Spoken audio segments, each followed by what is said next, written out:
Hello Team Oily! Ngayon nga ay magpe-prepare tayo sa photoshoot ni Yaya Angelina.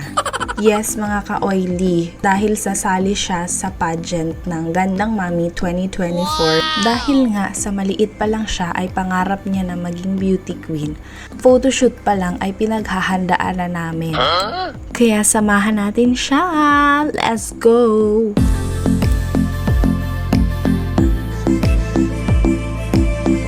So dito nga ay nagpalinis muna ng kuko ang ating madam. Wow! Dito pala sila nagpapalinis ng kuko dahil sa napakagandang service na binibigay ni Ate Yoli.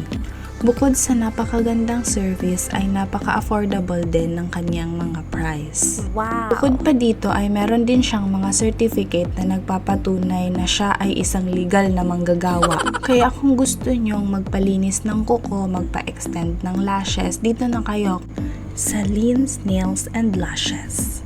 Located at Block 6, Lot 61, Berry Street, Castillon Homes, Pasong Kawayan 2, General Trias, Cavite.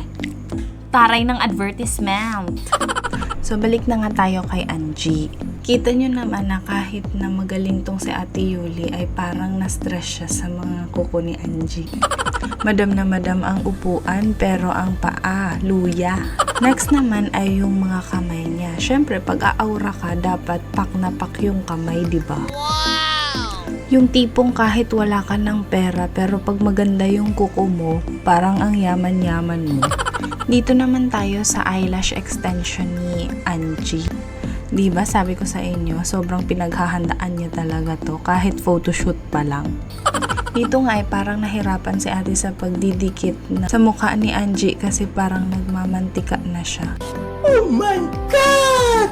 Kulang na lang ay wag nang ituloy ang pag-eyelash extension at magprito na lang sa mukha niya.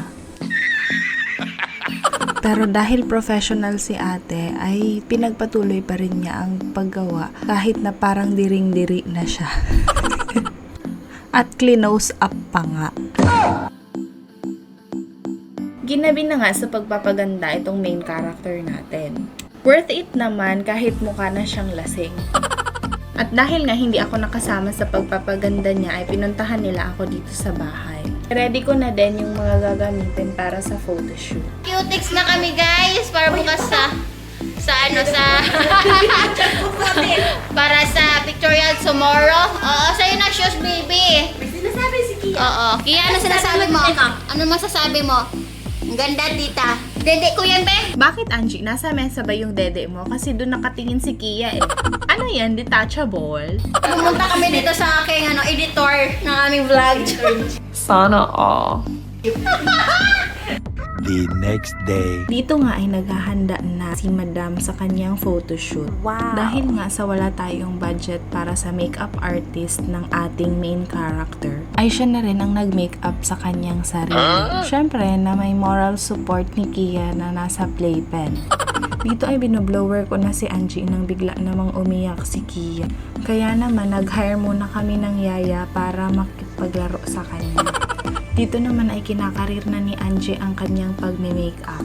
Hindi nyo na itatanong, dati siyang nag-e-embalsamo. Kaya ganun na lang siya kasanay mag-makeup. One eternity later. Nandito na nga kami sa venue ng photoshoot pero dahil na late kami ay hindi na namin naabutan si Angie na umaura ng solo. Nung naabutan nga namin siya ay tulala na siya. Di ko alam kung dahil ba sa hindi namin naabutan ng pag-aura niya o dahil sa mga sinasabi ng kasama niya.